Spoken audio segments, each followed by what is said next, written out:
Buenas noches, comunidad. Me llamo Felipe. La vida para mí siempre ha sido una mezcla de felicidad por las cosas pequeñas, como ver a mis hijos jugar los domingos, y los desafíos del día a día, como lograr mantener a mi familia grande con lo poco que gano en tiempos de salarios bajos y precios altos. En 2013 trabajaba en una empresa de transporte en la zona industrial de Apodaca, área metropolitana de Monterrey, y vivía en un barrio sencillo, con calles angostas y casas pequeñas, donde casi todos se conocen y la rutina era la misma desde hace años. Ese año empecé a notar que algo extraño pasaba en mi barrio. Personas, jóvenes, adultos, comenzaron a desaparecer. Eran conocidos de amigos, vecinos, a veces alguien que veía todas las semanas en la calle. No era algo que se comentara abiertamente porque el miedo dominaba, pero poco a poco esas historias llegaron a mí. La policía trataba cada caso como un episodio aislado. Algunos decían que podía ser secuestro. Otros pensaban que tenía que ver con cárteles, pero nada parecía encajar. Las autoridades nunca confirmaban nada, y las familias quedaban sin respuestas, viviendo la angustia de no saber dónde estaban sus seres queridos. En medio de esa inquietud, escuché por primera vez una historia que me movió. Fue con doña Carmen, una vecina antigua del barrio, que conocía las historias locales como nadie más. Ella habló de un autobús viejo, que aparece en las madrugadas, circulando por las calles sin conductor. Un autobús que mostraba una placa con el número 17A. Según ella, quien subía a ese autobús jamás era visto de nuevo. Al principio, pensé que era solo una historia para asustar a los niños, cosa de gente que busca una explicación para lo inexplicable. Pero aún así, no pude sacar esa historia de mi cabeza. Empecé a prestar más atención en las noches del barrio. Las calles ya tenían un silencio extraño después de las 10. La iluminación era débil, y el aire parecía más pesado, como si algo estuviera en el ambiente. De vez en cuando, veía sombras moviéndose rápido, ruidos que no podía identificar, pasos que no coincidían con nadie cerca. La preocupación por las desapariciones crecía junto con esa sensación de inquietud. La duda me corroía. ¿Sería todo eso real? ¿O solo producto de mi mente cansada por el trabajo y la responsabilidad de mantener la casa? Despertar y ver a mis hijos y a mi esposa me daba fuerzas para seguir, pero al mismo tiempo sentía un miedo silencioso, ese miedo que uno no sabe explicar bien, que se queda atrapado en el pecho. Durante el día, trataba de hablar con vecinos y compañeros, quienes también comentaban sobre las desapariciones, sobre ese tal autobús 17A. Nadie quería hablar mucho, solo se referían al tema como si fuera algo prohibido, un secreto que no debía salir de ahí.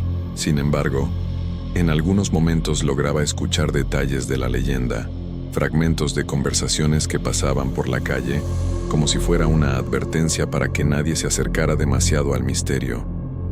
El autobús 17A era una presencia silenciosa, una sombra que parecía observar desde lejos, que estaba ahí, pero nadie podía probarlo.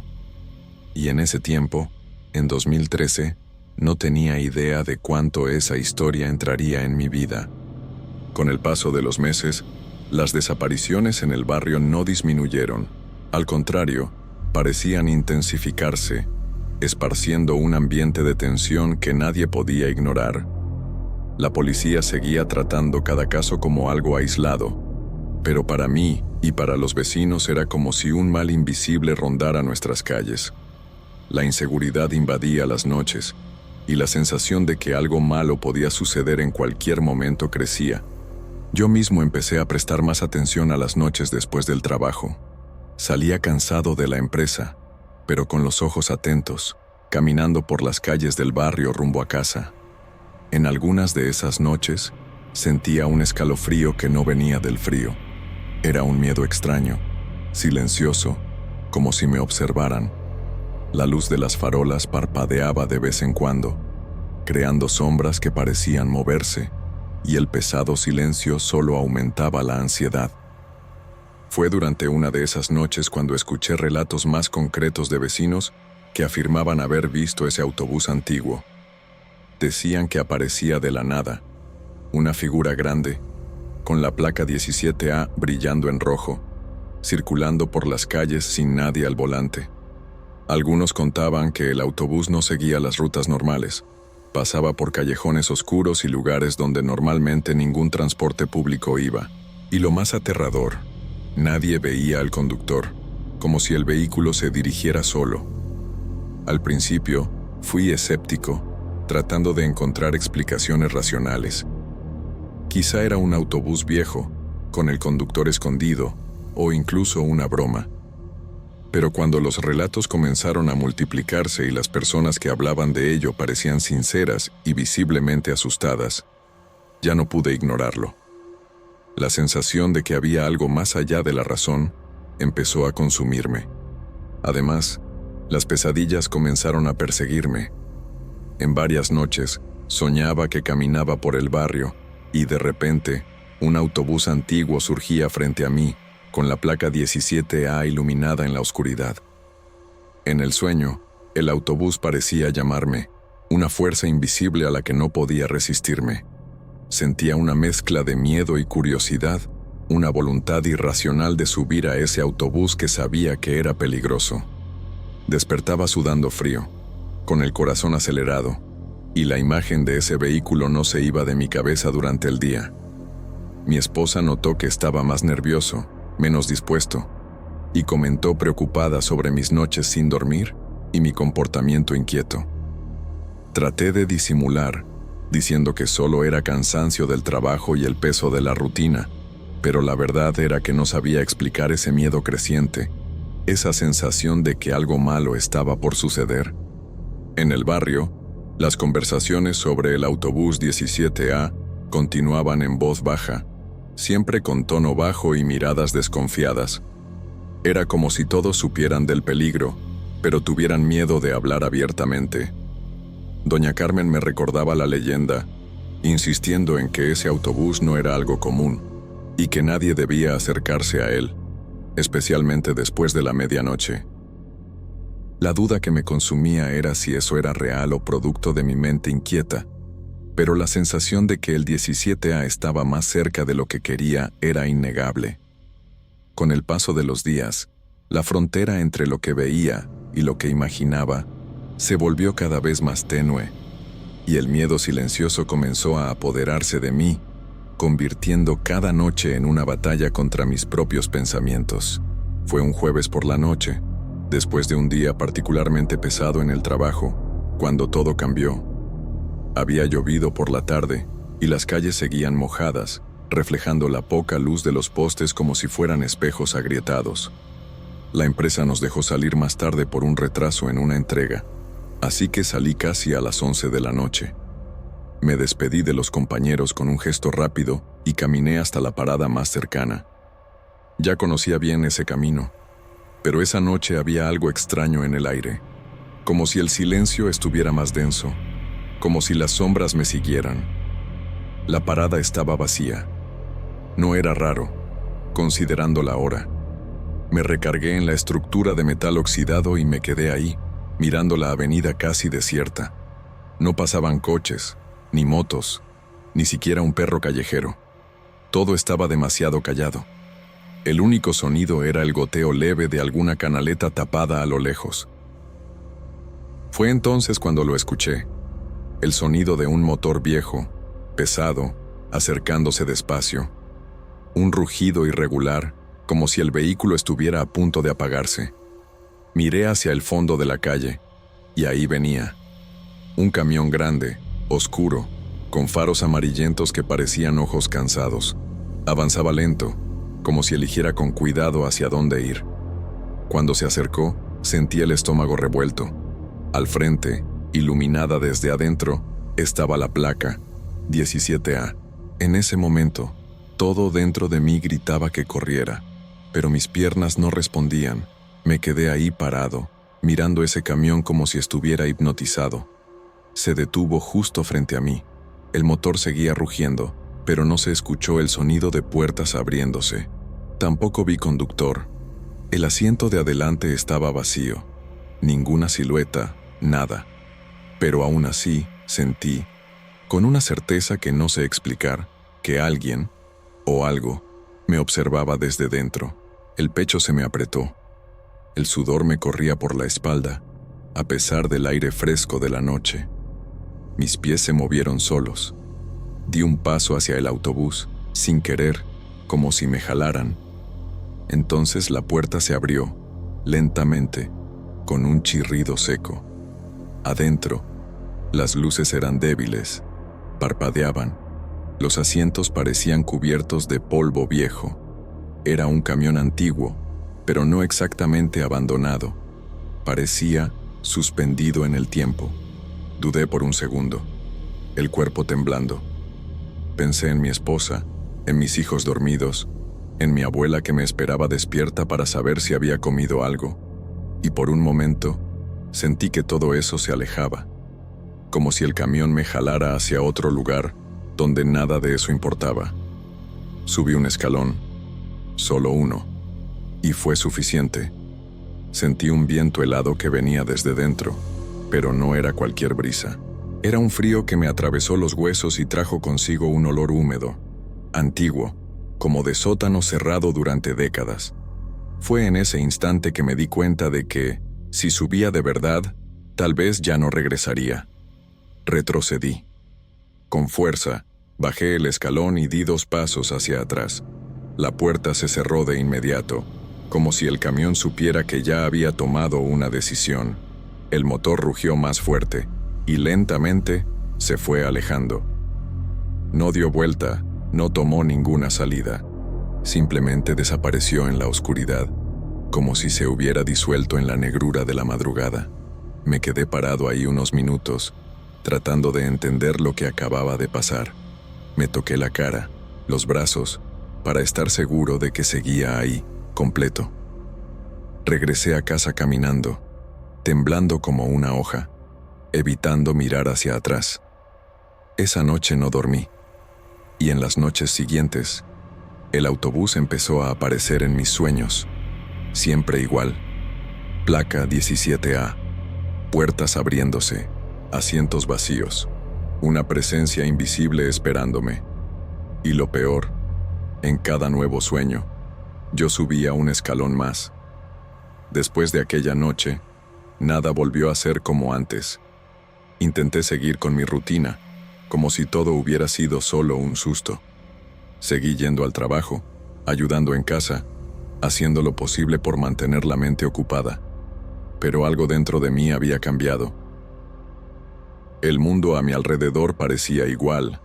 Los vecinos platicando en la banqueta, el ruido de los niños jugando en la calle, los gritos del señor de los tamales al atardecer, pero por dentro, todo era distinto. Una sensación constante de estar siendo seguido, vigilado, crecía día tras día, como una neblina que no se iba. Las noches se volvieron peores. Aún con el cuerpo rendido, el sueño no llegaba. Y cuando al fin me quedaba dormido, el camión volvía. Siempre el mismo, faros opacos, motor arrastrado, puertas que se abrían con lentitud como si me esperaran. En cada nuevo sueño, me encontraba un poco más dentro. Primero un escalón, luego 2. En uno de ellos, llegué a sentarme en el primer asiento, y me vi reflejado en el espejo del interior, pero no reconocí mi rostro. Era como si algo estuviera reemplazando partes de mí, poco a poco. Mi esposa notó que algo andaba mal. Decía que me veía más distante, menos presente. Yo intentaba explicarle, con palabras vagas, que andaba cansado, con la cabeza llena. Ella insistía en que viera a un doctor o que hablara con alguien. Pero, ¿cómo explicar esto? ¿Cómo decirle que me estaba persiguiendo un autobús que nadie más veía, que aparecía en sueños pero dejaba marcas reales, como ese rasguño en el brazo que no sabía cómo me había hecho? Una mañana, desperté con tierra en los zapatos. Tierra seca, café oscura, como la de los terrenos baldíos cerca del puente. No recordaba haber pasado por ahí. No tenía sentido. Empecé a desconfiar de mí mismo. ¿Y si estaba saliendo de casa dormido? ¿Y si los sueños no eran sueños? Las pláticas en el barrio sobre los desaparecidos se fueron apagando, como si todos hubieran aprendido a no hablar del tema. Y fue entonces que me di cuenta. Algunas personas que antes veía seguido simplemente ya no estaban. Pero nadie preguntaba, ni un comentario, ni una mención, como si hubieran sido borradas. Cada noche en que el camión regresaba, sentía que venía de un lugar donde tal vez esas personas seguían. Un lugar del que no se regresa. Una madrugada de sábado, desperté en el sillón completamente vestido, con la puerta principal sin seguro. Tenía los pies sucios y mi camisa olía a polvo. No recordaba haber salido. No recordaba haber vuelto. Solo me venían imágenes sueltas, un asiento áspero de tela vieja, el sonido apagado de pasos dentro del camión, una presencia a mi lado, invisible pero real. Desde ese día, dejé de resistirme. Empecé a anotar los detalles de los sueños, las horas en que despertaba, los días en que la placa 17A aparecía más clara. Traté de compararlo con las fechas de las desapariciones. No encontré lógica, pero noté algo. Cada vez que alguien desaparecía, yo había soñado con el camión la noche anterior, y en todos esos sueños, yo estaba más adentro, más lejos de la puerta. No se lo conté a nadie, ni a mi esposa, ni a mi hermana, ni siquiera a mi abuela, que empezó a rezar con más fervor sin que yo dijera una sola palabra. Parecía saber algo, o tal vez solo lo sentía. Hoy, cuando estoy solo, a veces escucho ese motor a lo lejos, incluso de día, un ruido que solo yo parezco oír. Cuando estoy parado en el tráfico y veo un camión pasando demasiado lento, el corazón se me acelera, esperando ver esa placa roja. A veces es solo un número cualquiera, pero otras veces, juro que ya la vi. 17A, por un segundo, y luego desaparece entre los otros vehículos como si nunca hubiera estado ahí. Ya no sé qué es real y qué es sueño, solo sé que el camión sigue viniendo, todas las noches, a veces me ignora, a veces se detiene. Y en las veces que se detiene, yo subo. La pregunta que no me deja en paz es, ¿cuánto tiempo me queda antes de ya no querer bajarme?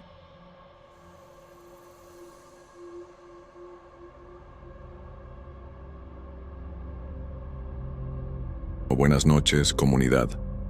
Me llamo Bello, y esta historia ocurrió cuando tenía 16 años, hace como 9 años atrás. Para quien no conoce, yo nací y crecí en el interior de Nuevo León, al norte de México. Esta tierra tiene mucho de seco, de piedra, de viento y de silencio. Aquí el sol parte la tierra en verano y el frío corta como cuchillo en invierno. Es una tierra hermosa, fuerte, pero también llena de misterios. Muchos ubican Bustamante por sus grutas, por sus panaderías famosas o por los fines de semana con turistas. Pero los que vivimos cerca sabemos que detrás de esos cerros y senderos hay lugares que guardan historias viejas, de esas que los mayores prefieren no repetir en voz alta. Y fue cerca de esas grutas donde pasó lo que les voy a contar, algo que marcó a mi familia para siempre. En ese tiempo vivía con mis papás, mis 2 hermanos menores y mi tío bisabuelo, en un rancho sencillo, con casa de adobe, techo de lámina y un corral para los animales. Sembrábamos lo que podíamos, teníamos algunas gallinas y unas cuantas cabras, y llevábamos la vida con lo justo. Mi mamá se encargaba de la casa y era muy devota. Mi papá trabajaba duro, callado, como hombre de campo. El viejo Hilario, tío de mi papá, vivía en un cuartito aparte, ya mayor, y pasaba los días arreglando cosas o sentado bajo la sombra con su radio bajito. La vida ahí era tranquila, con el ritmo de siempre. Por las mañanas olía a café negro y masa en el comal. Por las tardes, el calor hacía que el aire temblara sobre la tierra. Y por las noches, reinaba el silencio, solo interrumpido por grillos, perros lejanos o alguna ave que cruzaba volando. Pero desde niño sentía algo raro cerca de las grutas. No era exactamente miedo, más bien como una presión en el pecho, como si ese lugar no fuera solo roca y cueva. El aire que salía de ahí era frío aunque estuviera haciendo calor. y tenía un olor que no sabía describir. Tierra húmeda mezclada con algo más. Algo viejo. Siempre evitaba acercarme demasiado. Fue un día después de la Semana Santa que todo empezó. Me acuerdo bien porque mi mamá todavía tenía los manteles morados en el altarcito con los santos. Esa mañana fue como todas. Ya hacía calor a las 9, y mi papá me pidió que fuera a buscar una cabra que se había separado del rebaño. Agarré mi machete, me até los tenis viejos y seguí las huellas por el caminito detrás del rancho. Caminé como media hora, subiendo y bajando por lomas secas, hasta que llegué a una vereda poco usada, cerca de las grutas. El monte ahí era bajo, y entre dos piedras grandes vi algo. Era una cruz de piedra, pequeña, medio enterrada. Solo se asomaba la parte de arriba, cubierta de polvo y ramas secas. Me agaché y empecé a sacarla con las manos. Estaba caliente por encima, pero fría por debajo. Tenía marcas talladas, muy gastadas, como símbolos o dibujos. No parecía una cruz de panteón ni una de iglesia. Era tosca, pesada, oscura. Algo tenía que no sabría explicar. Por un momento dudé si dejarla ahí, pero sentí que tenía que llevármela. No sé por qué.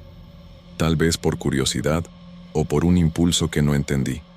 La envolví en una camiseta que traía y la llevé conmigo. Al llegar al rancho, la escondí debajo de mi cama. Pensé que al día siguiente podría revisarla con calma o enseñársela a alguien. Esa noche no dije nada. Cenamos como siempre. Caldito de frijol con chile, tortillas recién hechas, mis hermanos contando tonterías, mi mamá revisando el fuego, pero yo no dejaba de pensar en la cruz. Sentía un desasosiego raro, como si algo me apretara por dentro. Esa madrugada soñé, y fue un sueño distinto a todos los que había tenido. Estaba en un pasillo largo y oscuro, como de piedra mojada. Las paredes estaban húmedas y el suelo sonaba hueco al pisar. Al fondo del pasillo, de espaldas, había un hombre alto, con una capa oscura y capucha. Estaba completamente inmóvil. No hablaba, no se movía. Parecía estar esperando algo. Quise llamarlo, pero no salía mi voz. Di 2 pasos, y el aire se volvió más espeso. Al dar el tercero, el hombre inclinó la cabeza, apenas un poco, como si supiera que yo estaba ahí, pero no se dio vuelta. Me desperté con el corazón latiendo rápido, los ojos ardiendo y la garganta seca. Me levanté despacio y fui a tomar agua. Todo estaba demasiado callado. El rancho tenía ese silencio espeso, como cuando algo no está bien. A la mañana siguiente, mientras desayunábamos, mi mamá dijo que había tenido un mal sueño, de esos que uno se levanta empapado en sudor sin recordar qué soñó. Mi hermano Neto comentó que había visto a un hombre parado en el pasillo, pero no supo decir quién era porque estaba de espaldas. Mi papá no comentó nada, solo miró fijo al frente.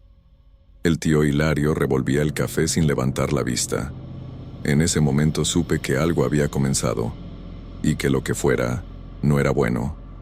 No conté nada de la cruz. Me dio miedo lo que podrían decir, o peor, lo que podría pasar si confesaba que había sacado algo que tal vez nunca debí tocar. Y así fue como empezó todo. Con un camino olvidado, una cruz enterrada, y un hombre de espaldas que aún hoy me espera cada vez que cierro los ojos.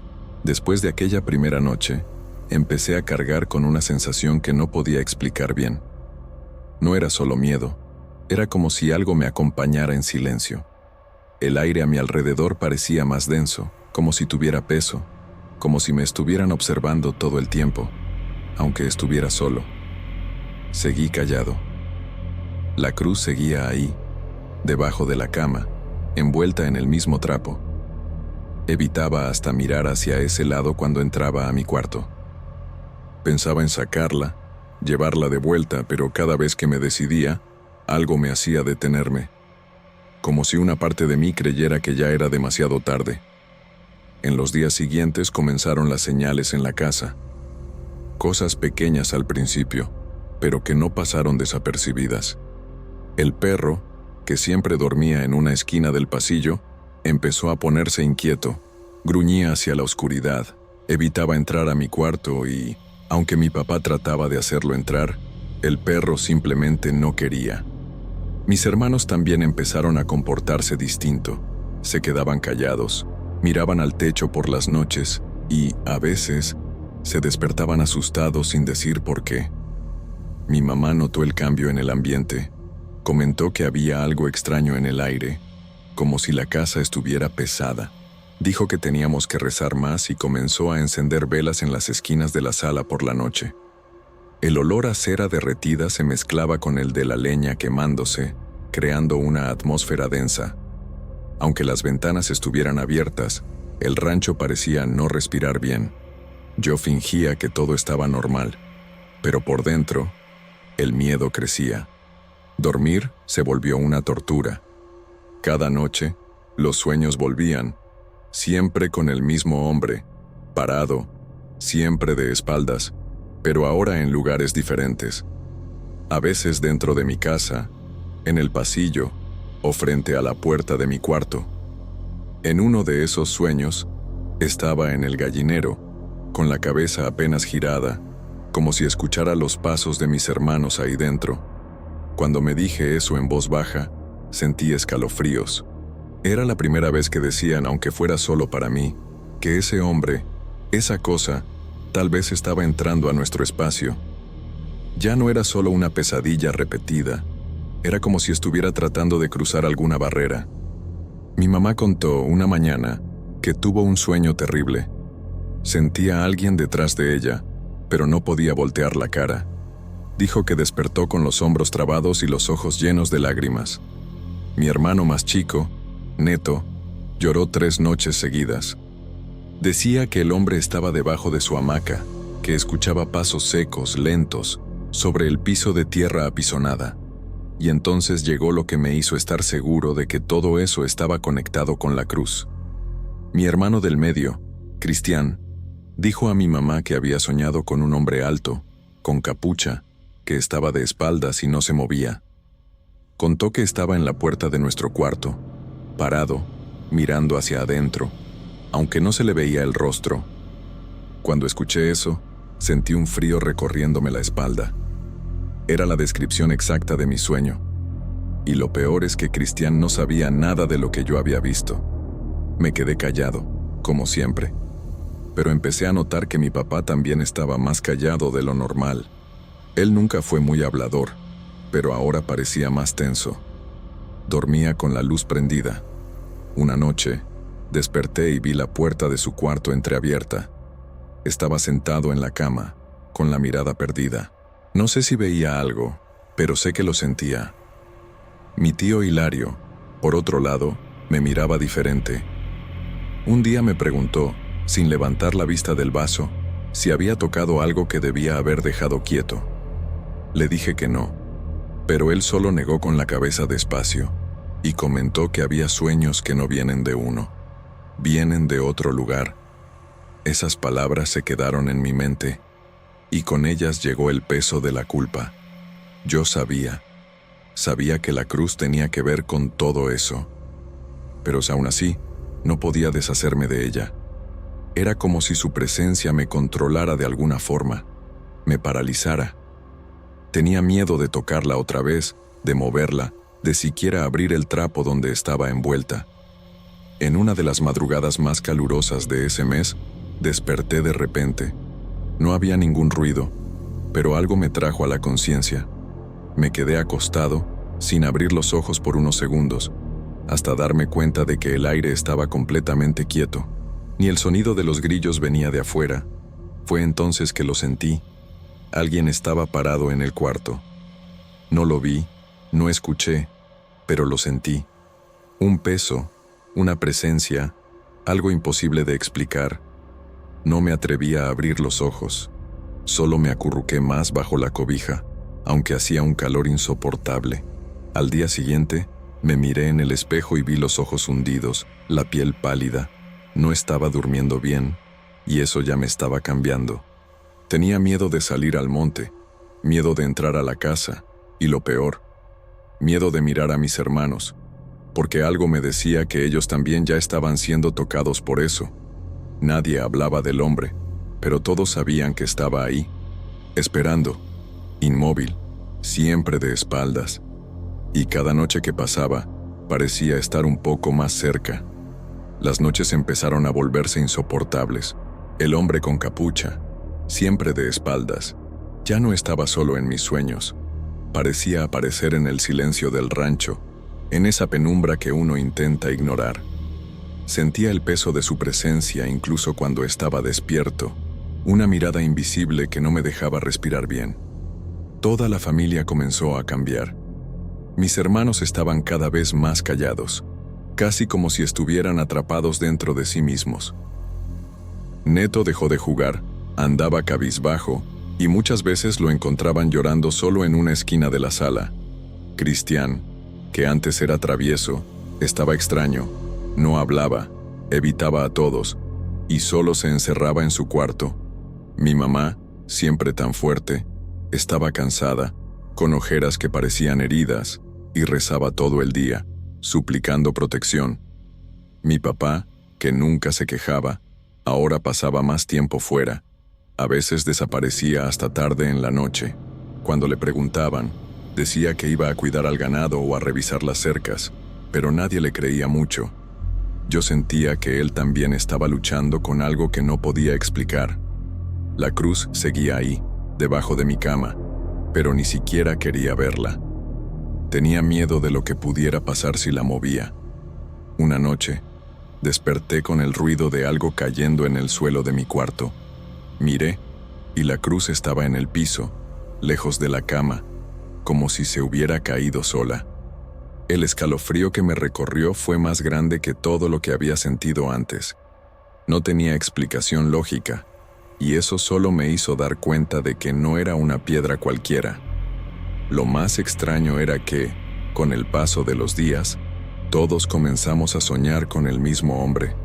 Siempre era él, alto, encapuchado, de espaldas.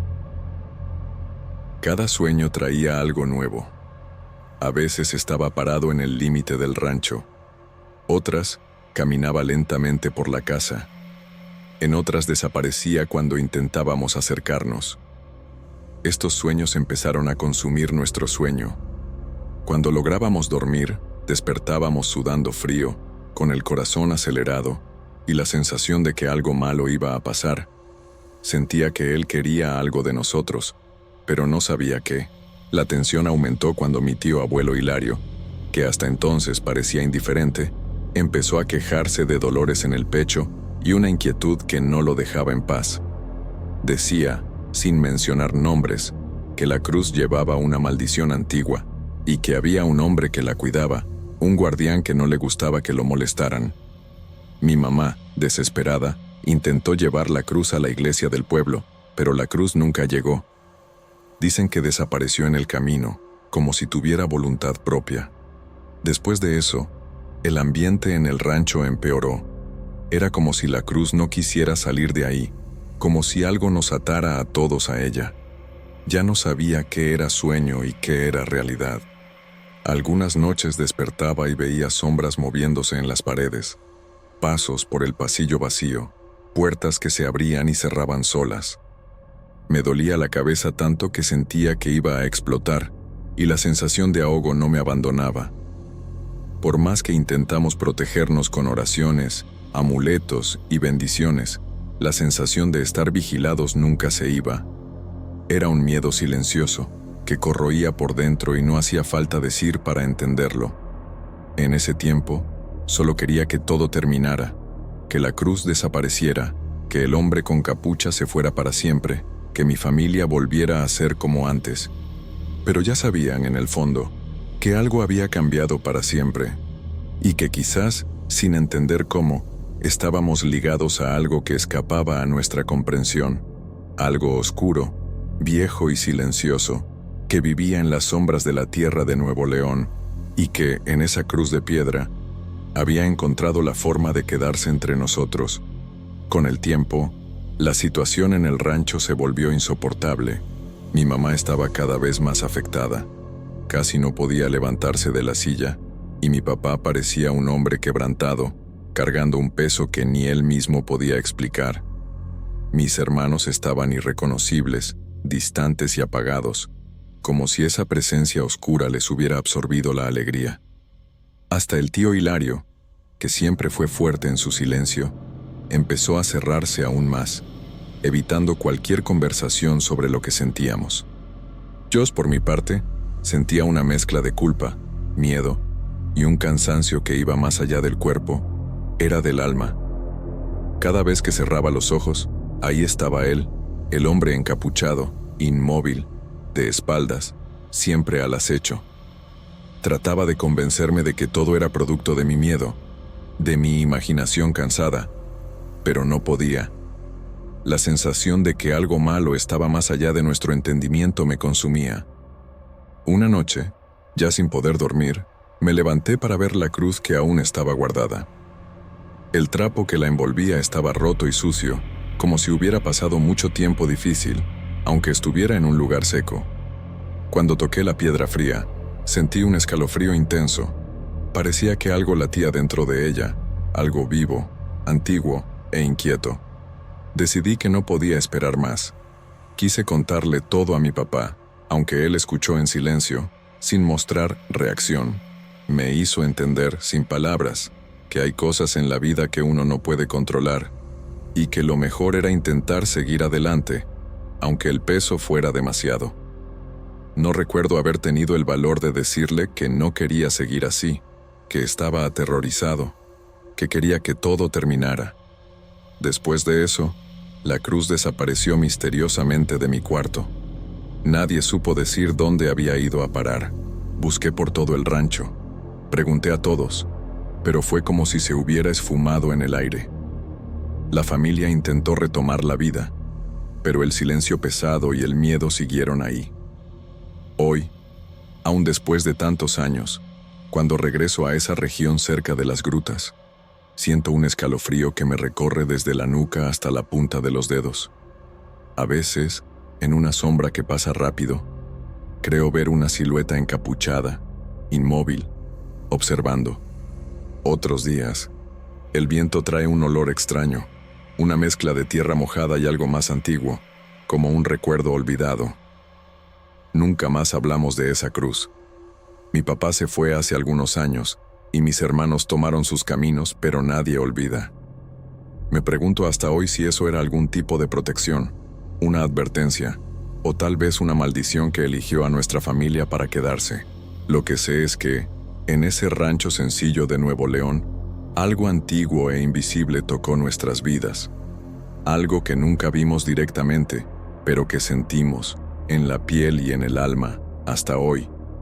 Y que tal vez, allá en las sombras, el hombre encapuchado sigue esperando, de espaldas, silencioso, paciente.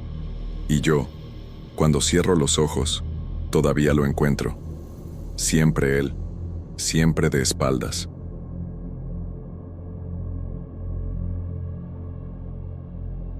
Me llamo Jacinto y he vivido toda mi vida en un rancho acá en el interior de Nuevo León, cerca de Iturbide.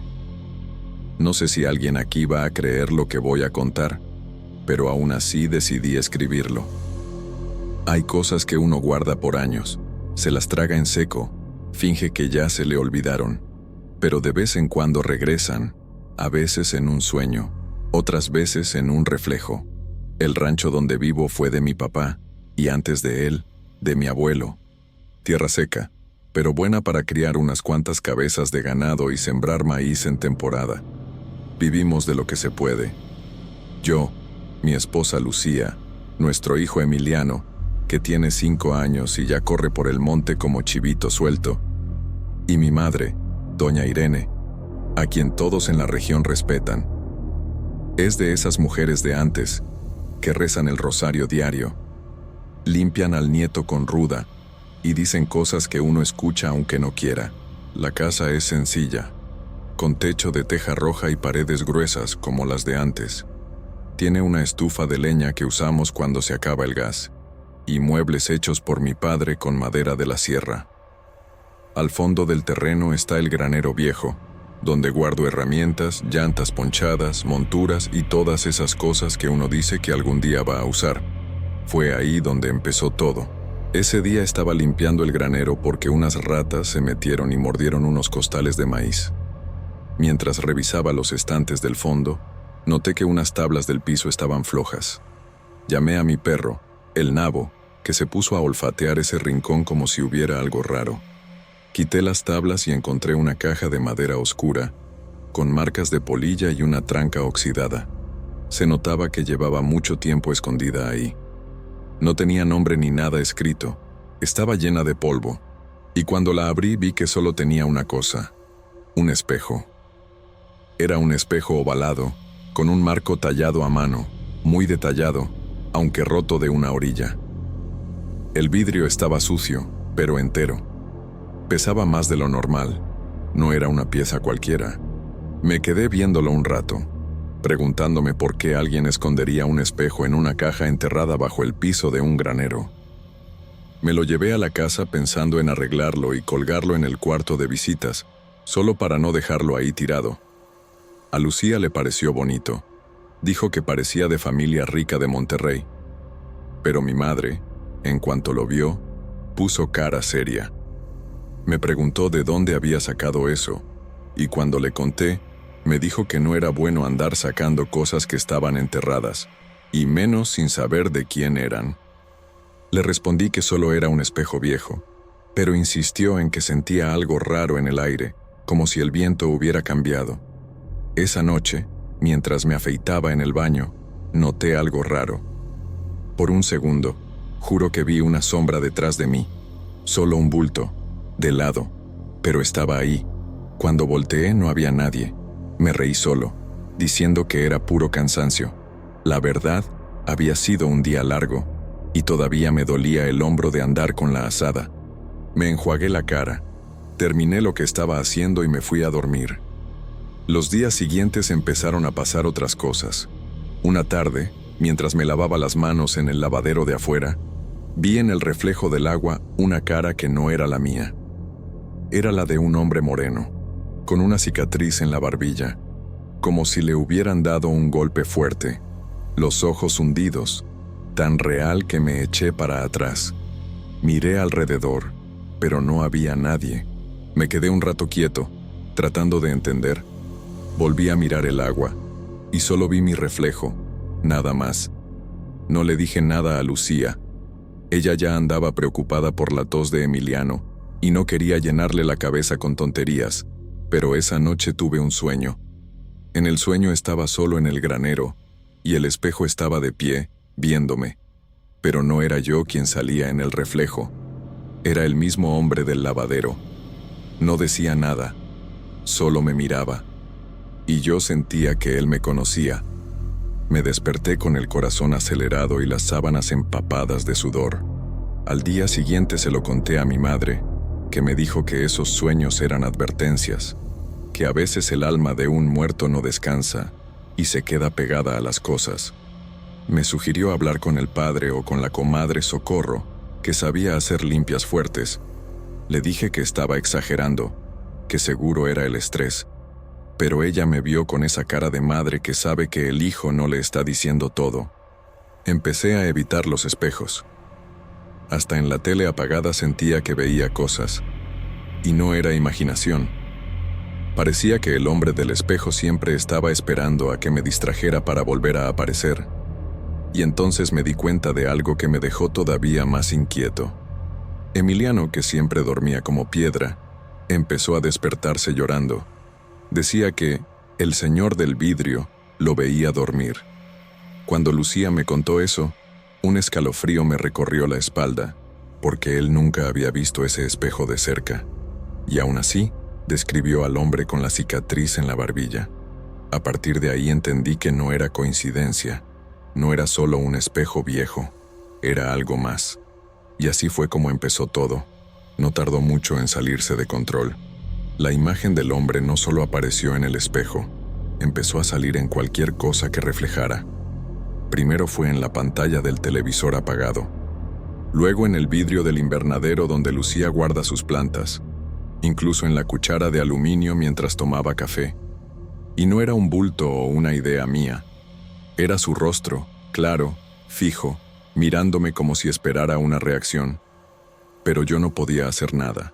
Me quedaba helado por dentro, como si la sangre dejara de moverse.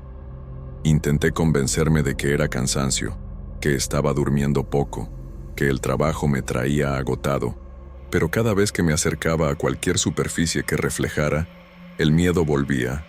Un miedo seco, distinto al que uno siente cuando ve a un animal bravo o escucha un balazo. Era un miedo silencioso, que crecía por dentro y se esparcía por todo el cuerpo sin hacer ruido. Lucía notó que andaba raro. Me dijo que me veía muy callado, que hasta evitaba los espejos de la casa. No quise negarlo. Le conté que había visto unas cosas que me tenían inquieto, y ella me preguntó si hablaba del hombre. No entendí al principio, pero luego me contó que Emiliano había dibujado a un señor que aparece en el vidrio en una hoja de su cuaderno, y que el niño hablaba de él como si fuera real. Me mostró el dibujo. Claro, estaba hecho como niño, pero la figura tenía una cicatriz bien marcada en la barbilla. El mismo rasgo que yo llevaba días viendo en el espejo. No supe qué decir. Le dije que quizás era su imaginación, algo que había visto en la tele, pero por dentro sentí el estómago apretarse como piedra. Mi mamá entonces decidió actuar por su cuenta. Empezó a hacer limpias en la casa todos los días. Puso sal gruesa en las esquinas, vasos con agua, crucifijos frente al espejo. Decía que eso ya se había pegado, que no era un espíritu cualquiera, que a veces cuando algo malo se enraiza en un objeto antiguo, no se va tan fácil. No discutí con ella, porque para ese momento, yo tampoco sabía ya qué pensar. Intenté no dormir. Me pasé 2 noches enteras despierto, vigilando el rancho, checando los galpones. El problema fue que, aunque no estuviera cerca del espejo, seguía viendo al hombre. En el reflejo del balde con agua, en el vidrio del carro, hasta en un charco formado por la lluvia. Ahí estaba, como si hubiera encontrado la manera de seguirme a donde fuera. La tercera noche decidí dormir en el galpón, lejos de la casa.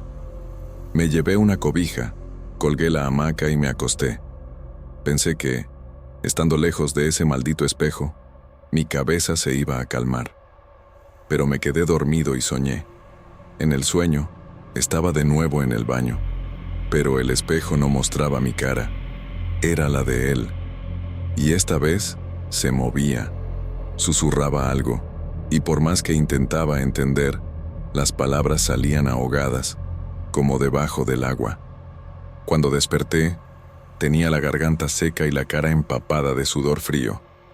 El cielo todavía estaba oscuro, y ahí, en la ventana del galpón, el vidrio empañado mostraba la silueta de la misma figura, estática, observando.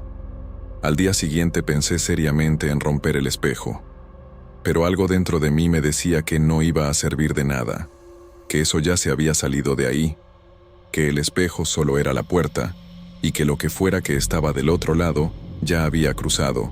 Fue entonces cuando me di cuenta de que Emiliano estaba cambiando. No solo eran los dibujos. Empezó a hablar menos, a evitar las ventanas, dormía tapado hasta la cabeza. Le dijo a Lucía que el hombre se quedaba parado afuera viéndolo, que a veces lo veía del lado equivocado del vidrio. Y eso me congeló hasta el alma, porque para él, el lado equivocado era el nuestro. Lucía comenzó a llorar por las noches, acostada a mi lado. Decía que sentía que la casa ya no era la misma, que algo había entrado, y yo ya no podía decir que no. Lo peor fue una madrugada en que me despertaron unos pasos.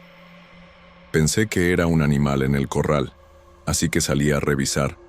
Todo estaba en orden, pero al pasar por el baño, la puerta estaba entreabierta, la luz prendida, y ahí, reflejado en el espejo, estaba el hombre, pero no estaba solo. Tenía a Emiliano en brazos. El corazón se me detuvo. Corrí a abrir la puerta del cuarto, y ahí estaba el niño, dormido, tranquilo, igual que siempre. Ni rastro de que se hubiera levantado. Pero en ese momento lo supe. Eso no era un sueño, no era cansancio, no era imaginación. Esa cosa estaba con nosotros, y ya no se escondía. Después de aquella noche, la casa se volvió pesada. Ya no podía estar solo en ningún cuarto que tuviera un espejo, una ventana muy limpia, cualquier cosa que reflejara mi cara. Era como si el hombre hubiera invadido no solo el espejo, sino todo el espacio de nuestra vida. Lucía y yo empezamos a evitar hasta mirar atrás cuando caminábamos por los pasillos. Mi madre estaba cada vez más preocupada. Hablaba poco, pero sus ojos delataban el miedo. Dijo que en esa casa había algo que necesitaba ser entendido, no solo alejado.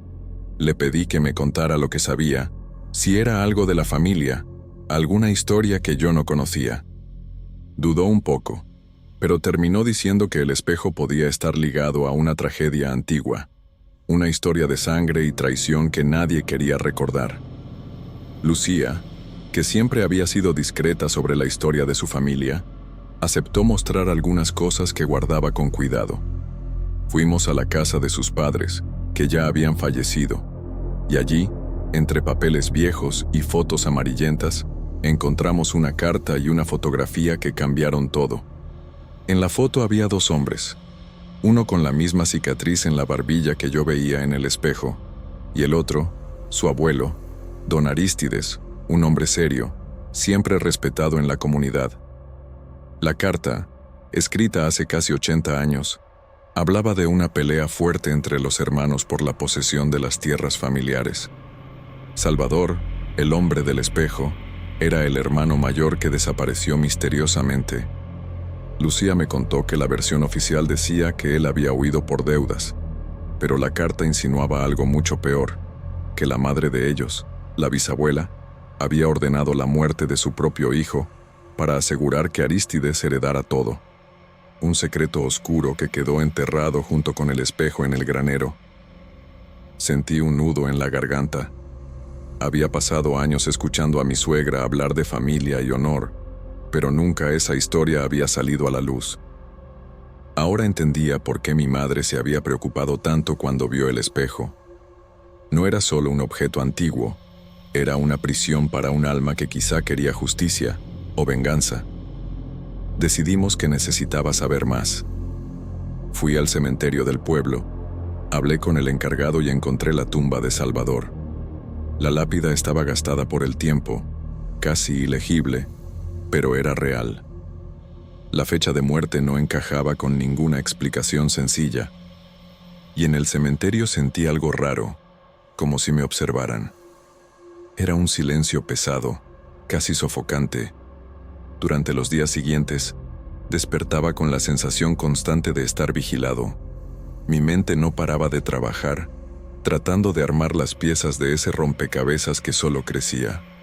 Lucía estaba más distante, preocupada por el niño y por mí, pero también parecía cargar un miedo silencioso, una angustia que no podía explicar.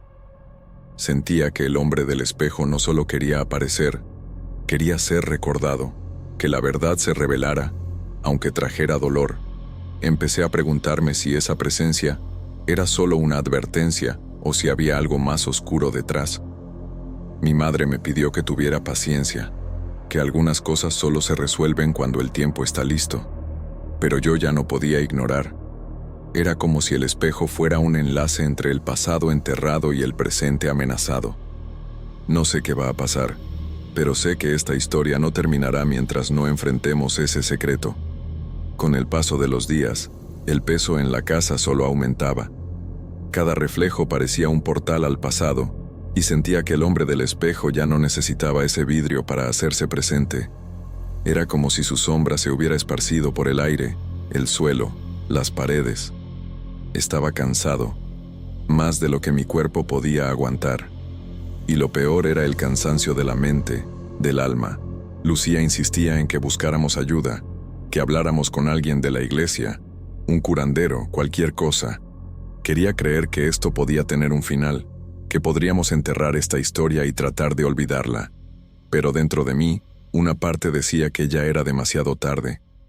Esa noche, decidí quedarme solo en la sala, lejos del cuarto, del espejo, de cualquier superficie que pudiera reflejar algo. Puse una cobija en el suelo e intenté dormir ahí, pero el silencio era tan pesado que parecía gritar. Cerré los ojos, pero las imágenes venían con fuerza. El rostro de ese hombre, fijo, sin parpadear, la mirada cortante, la sonrisa que nunca apareció, solo la cicatriz. De repente, escuché un ruido débil desde el pasillo, un arrastre lento, casi imperceptible. Me levanté despacio, sintiendo la respiración atraparse en el pecho. Fue entonces cuando miré el espejo grande que habíamos puesto en la pared de la sala, ese que nunca quise colgar, pero Lucía insistió, y lo vi. No era un reflejo, era él. El hombre estaba ahí, parado, mirándome, de pie detrás del espejo, como si hubiera atravesado el vidrio e invadido el mundo real. Su rostro parecía tan real como el mío, pero sus ojos cargaban una tristeza profunda, un hambre que no podía comprender. Sentí que el suelo desaparecía por un instante. Quise gritar, pero la voz no salió. El miedo se apoderó de todo. Fue como si el tiempo se congelara y solo existiera ese momento.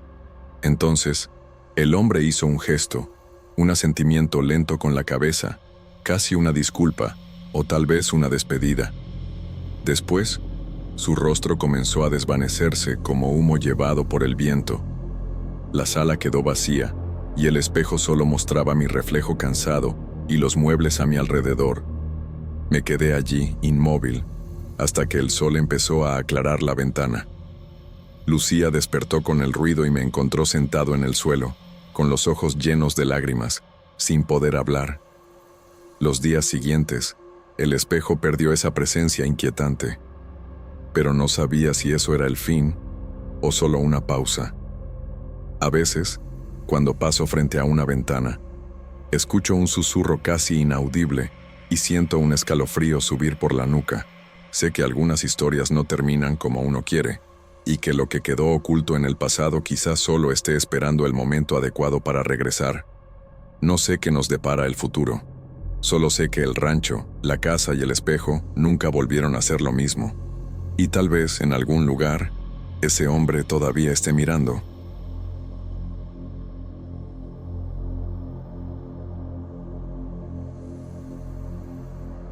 Buenas noches, comunidad. Me llamo Eduardo, tengo 36 años y soy ingeniero civil aquí en Monterrey, aunque crecí en Guadalupe, del otro lado del río Santa Catarina. Estoy escribiendo esto porque, sinceramente, ya no sé qué pensar. Hay cosas que uno prefiere guardarse, tragar en silencio, fingir que nunca pasaron. Pero siento que, si no cuento esto, aunque sea por aquí, voy a terminar perdiendo la cabeza. Todo empezó hace poco más de un año, cuando mi esposa, Paola, y yo decidimos dejar de rentar. La pandemia nos había dejado con muchas deudas, las cuentas se nos acumulaban y necesitábamos empezar de nuevo. Fue entonces cuando apareció una oportunidad que parecía demasiado buena para ser cierta. Una casa vieja en el Cañón Huasteca, en Santa Catarina, a un precio muy por debajo del mercado. El lugar tenía fama de estar algo apartado, pero la vista era hermosa, y pensé que podría irla arreglando poco a poco.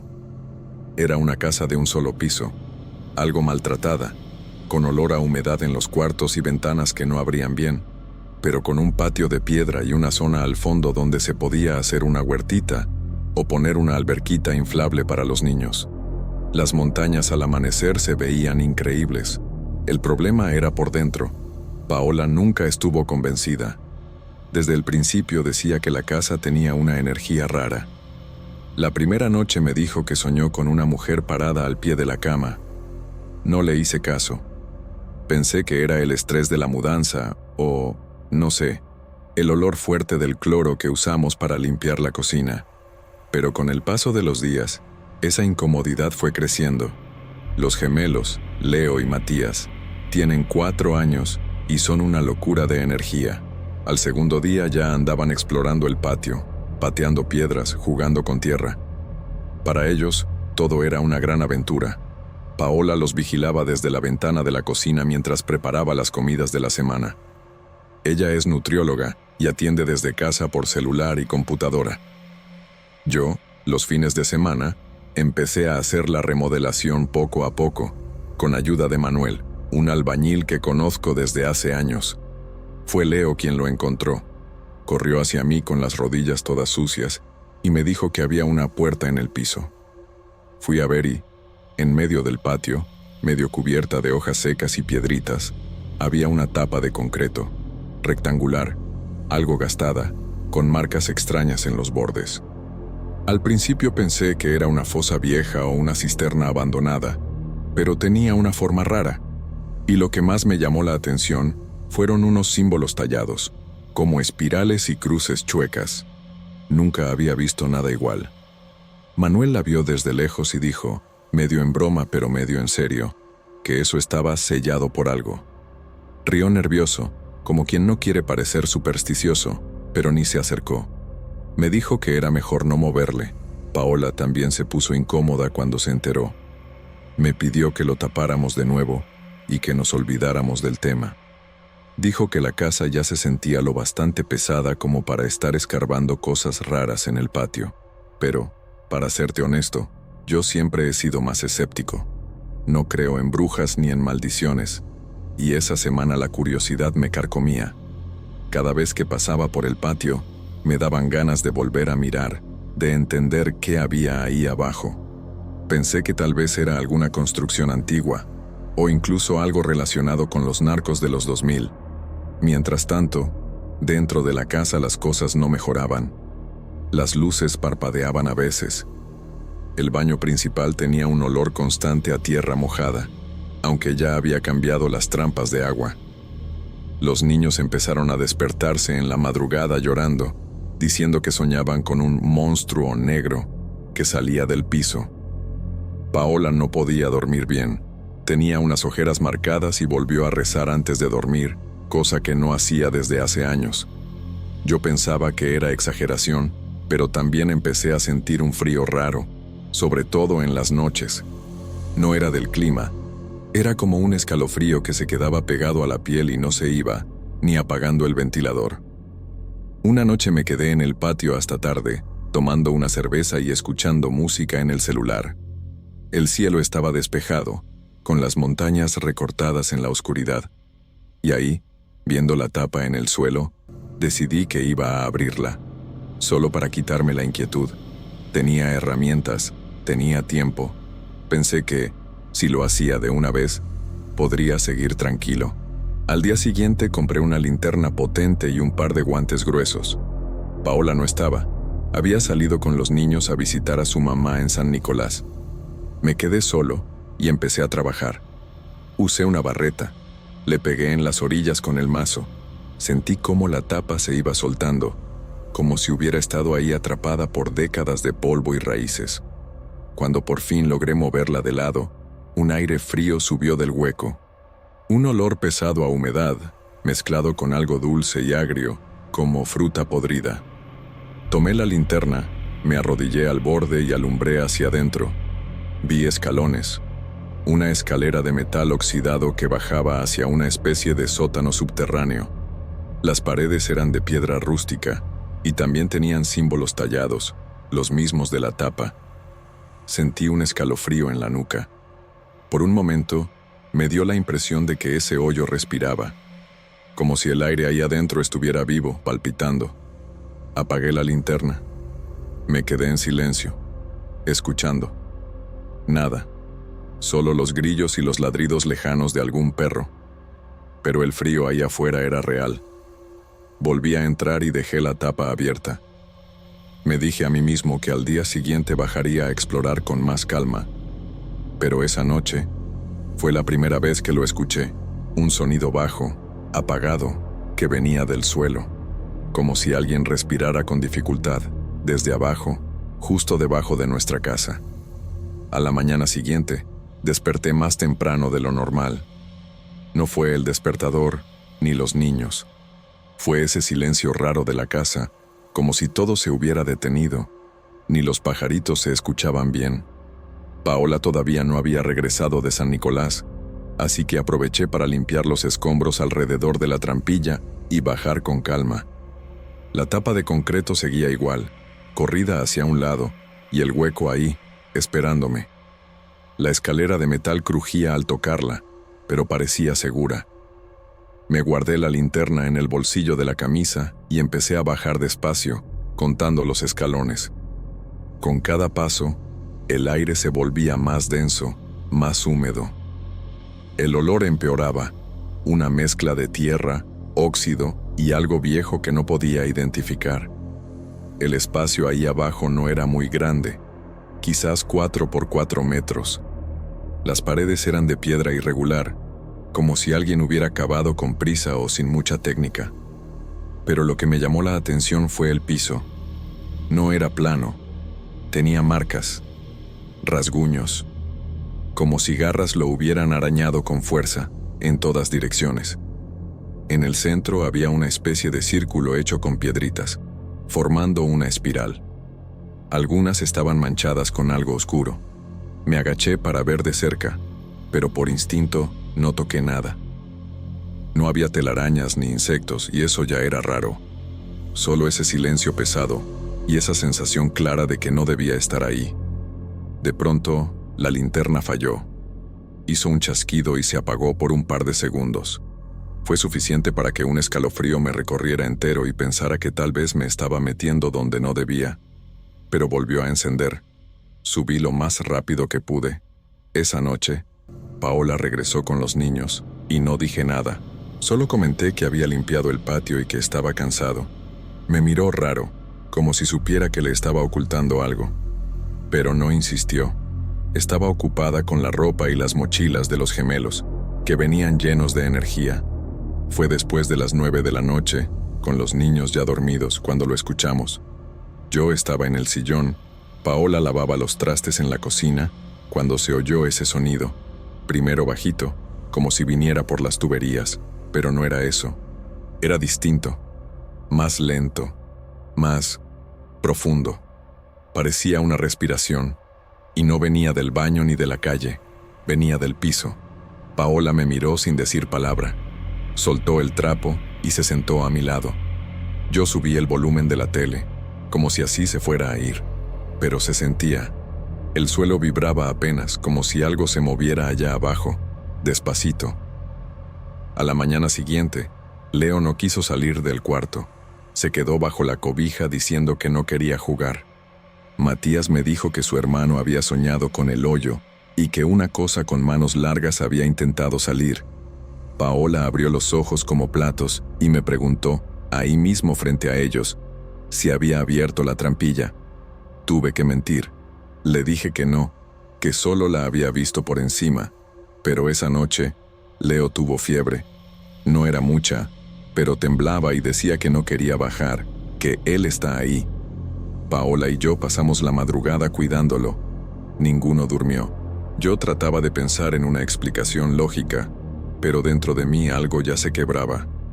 Sentía una culpa que era más que miedo, como si hubiera cruzado un límite que no debía tocar. Los días siguientes, la casa se sentía más oscura. Aunque abriéramos las ventanas, la luz entraba diferente. El aire no se movía. Paola decía que los espejos se empañaban solos, sin vapor ni nada. Empezó a rezar en voz baja cuando pasaba por el pasillo.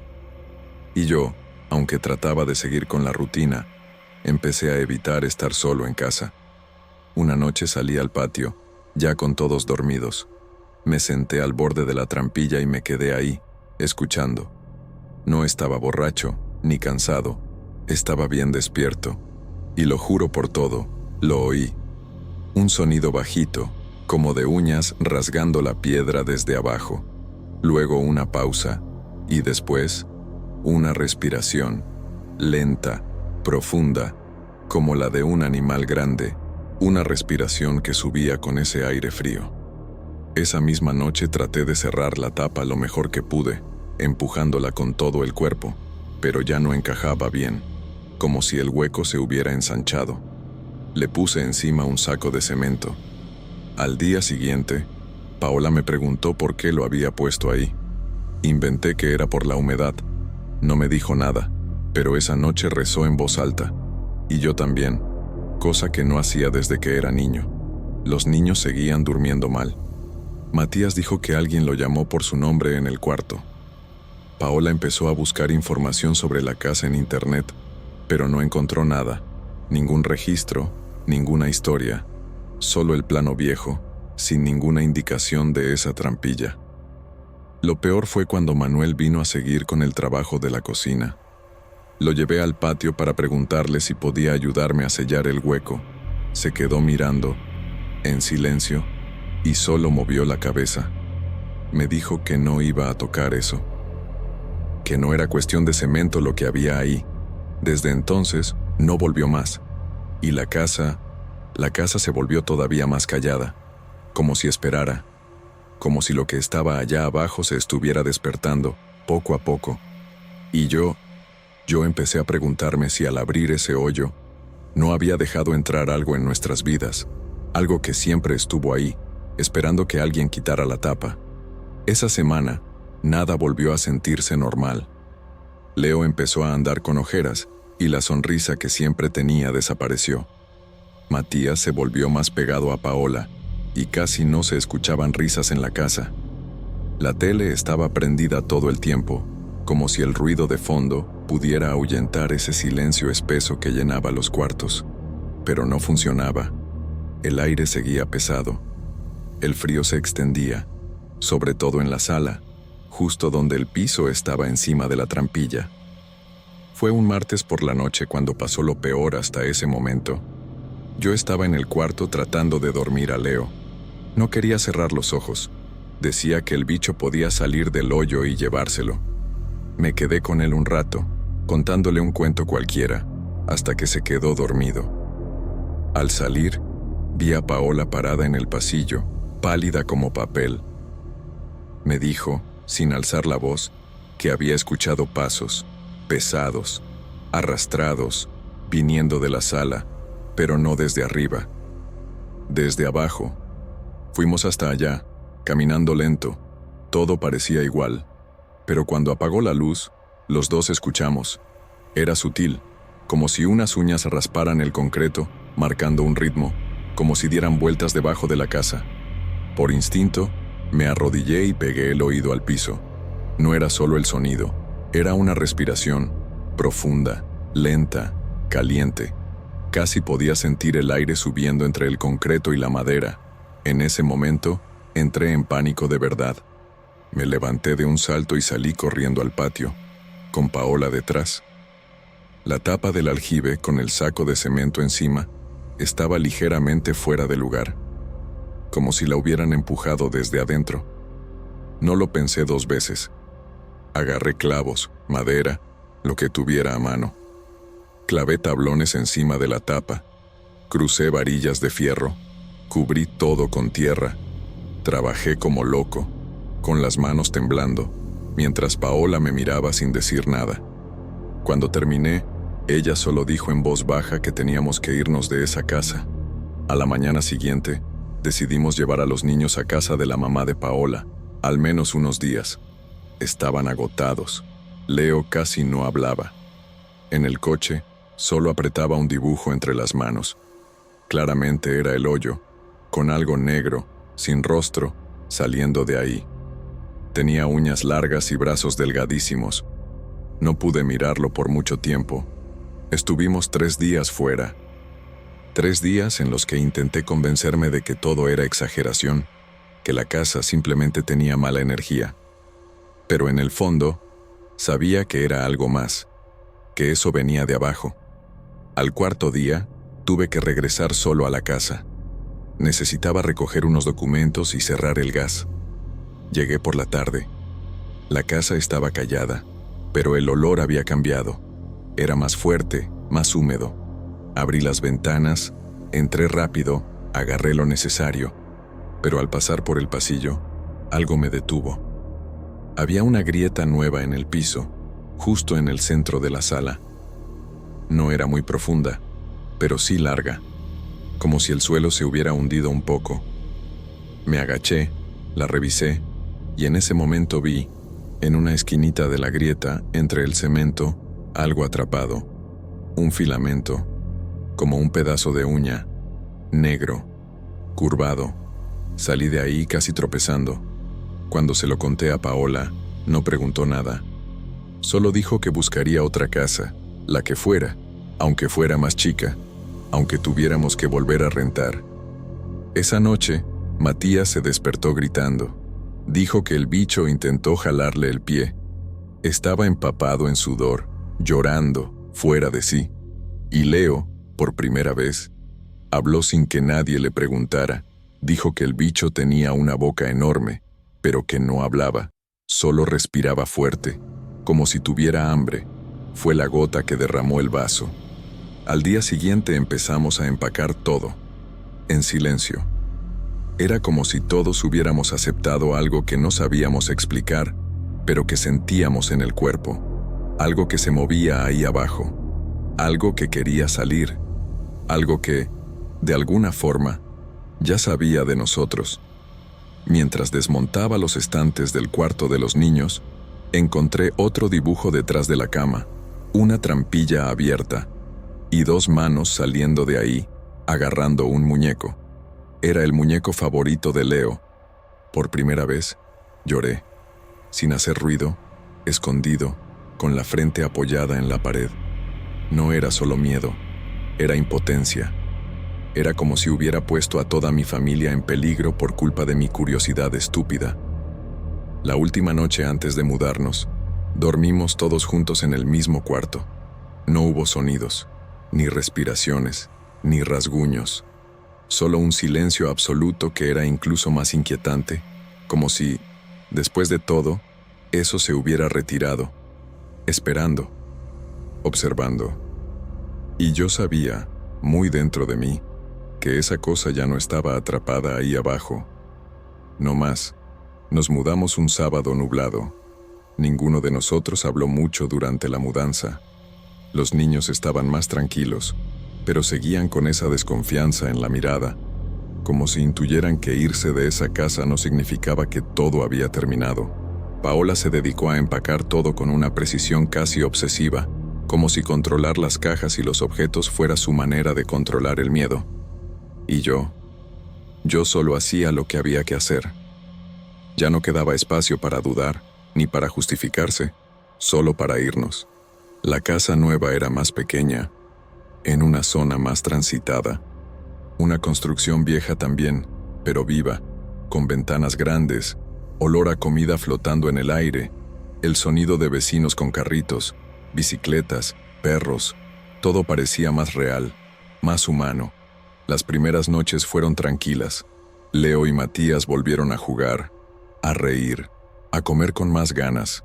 Paola incluso logró dormir una noche entera sin despertarse sobresaltada. Pensé que ya estaba, que lo que fuera que habitaba aquella casa en el Huasteca se había quedado enterrado allá, junto con las tablas, el cemento y los miedos que nunca quisimos nombrar.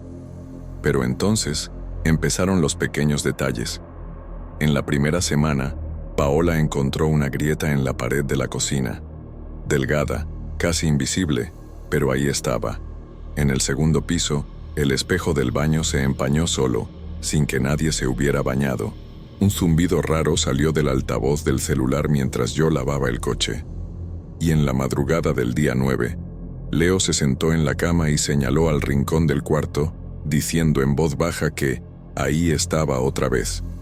Al día siguiente, encontré el mismo dibujo, el mismo, doblado dentro de la mochila de Matías, el aljibe, el hoyo, las manos negras y delgadas.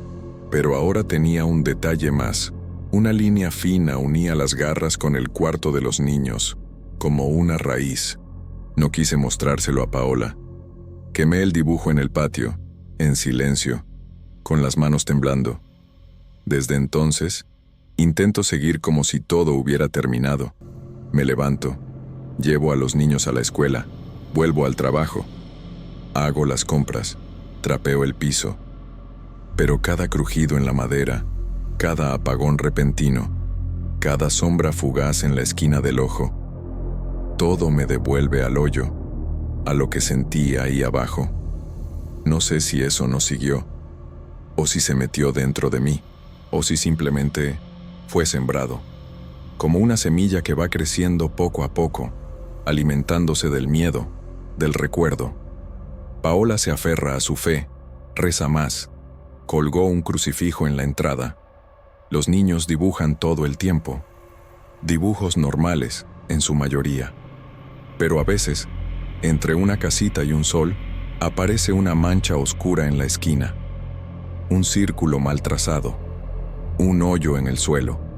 A veces me despierto en la madrugada y estoy seguro de que lo escucho. La respiración.